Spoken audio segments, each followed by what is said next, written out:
Ayer, además de Volaris, se suma también Viva Aerobús. Tengo en la línea telefónica a Jesús Ramírez Stavros, él es exsecretario general de ASPA, expiloto también de Mexicana de Aviación. Don Jesús, muy buenos días, ¿cómo está? Hola Luis, buenos días. Muy bien, muchas gracias. Oiga, ¿qué opinión le merece esto? Digo, se está haciendo ahí el aeropuerto. Una de las críticas severas es que, se podrá terminar el aeropuerto, pero aún así va a faltar la accesibilidad al mismo. Ya anuncian estas dos aerolíneas que no se mudan, sino que más bien expanden sus operaciones hacia Santa Lucía también con Benito Juárez. ¿Qué opinión le merece todo esto, don Jesús?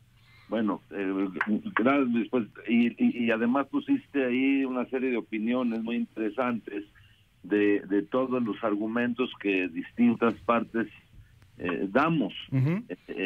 Y qué bueno que se esté hablando de aviación en el país.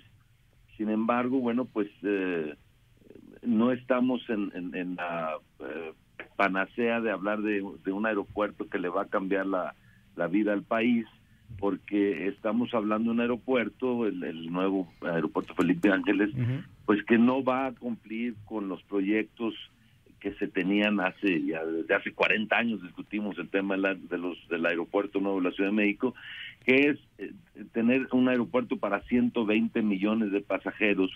¿De dónde sale ese número? Pues de la demanda que hay, uh-huh, de pasajeros, el crecimiento que tiene la aviación año con año, que es muy parecido al crecimiento o decrecimiento del Producto Interno Bruto, okay, cada año en un país, y el proyecto original era pues porque necesitaba este país un aeropuerto de 120 millones de pasajeros.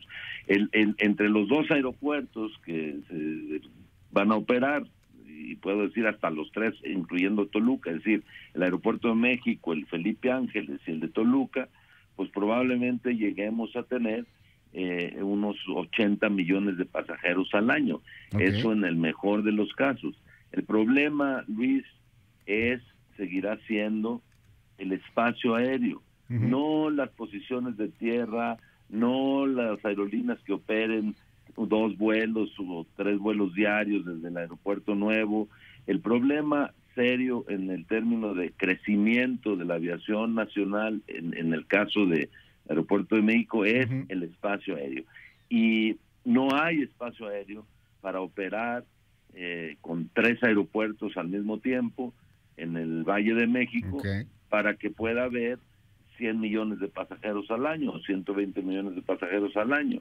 Eso te lo da el número de operaciones diarias, despegues, de aterrizajes que tiene que, uh-huh, haber en el aeropuerto. ¿Hoy cuántos hay? Pues, perdón la interrupción, don Jesús. O sea, sí, ¿cuántos millones al año aproximadamente?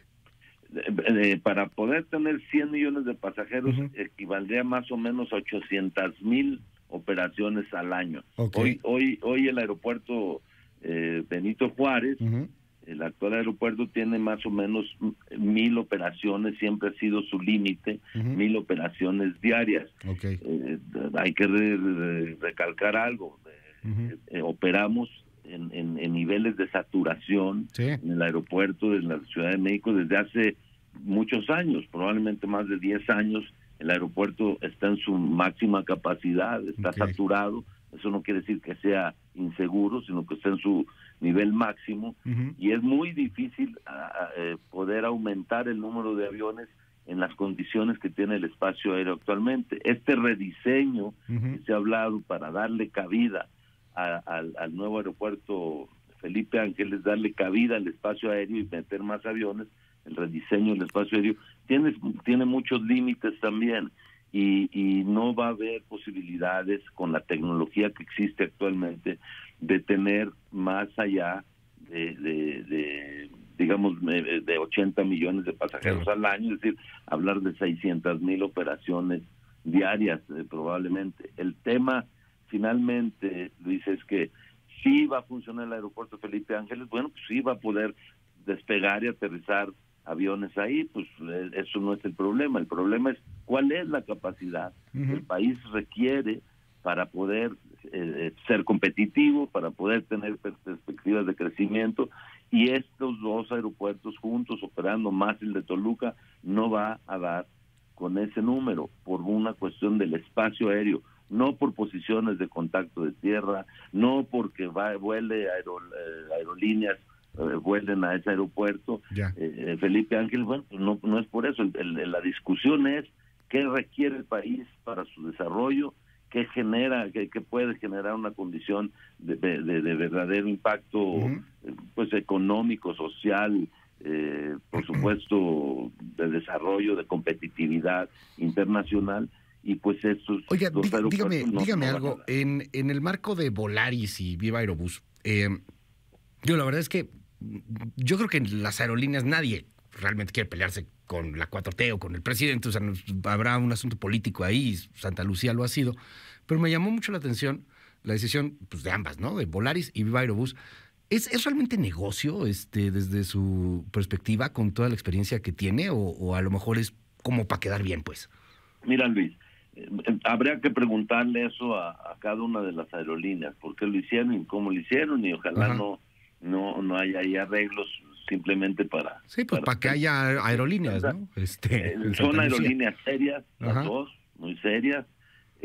No hay nadie más eficaz que las aerolíneas para poder hacer los cálculos de costos, beneficios, de tal manera que algo ven en esa operación para poder entonces decidir llevar los aviones y hacer una operación doble, porque doble quiere decir que van a tener que operar en el aeropuerto de la Ciudad de México y luego tener también equipo en Santa Lucía. Entonces es aumentar el equipo, invertir en personal, no es tan fácil esas decisiones, pero como son aerolíneas eficaces las dos, y es un modelo de bajo costo, es probable que a ellos les interesen los bajos costos que el gobierno o el aeropuerto nuevo puede mantener para incentivar la operación en aquel aeropuerto.